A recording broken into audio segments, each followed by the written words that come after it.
আজকে আজকে যে পরিস্থিতি হয়েছে ক্যাম্পাসে, অ্যাটলিস্ট আপনারা যদি কেউ দেখতেন, বিশ্বাস করেন আপনারা সারা জীবনের জন্য এই ছাত্রলীগ জিনিসটাকে যে কি পরিমাণ ঘৃণা করতেন বা ভয় পাইতেন আপনারা জানেন না।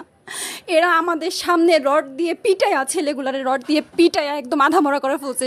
তারা এসে আমাদের পেছনে লুকাইছে, আমাদের বোরকার পেছনে, আমাদের ওড়নার পেছনে লুকায় বলে, আপু আমাদের একটু লুকায় রাখেন, আমাদের ওরা মাইরা ফেলবে, আমাদের বাঁচান আপু বাঁচান। আমরা তাদের ওড়না দিয়ে বোরকা দিয়ে লুকায় রাখছি, সেইখান থেকে আমাদের ধাক্কা দিয়ে ফেলে দিয়ে তাদের বের করে আবার মাথায় রড দিয়ে মারছে, এমন অবস্থা।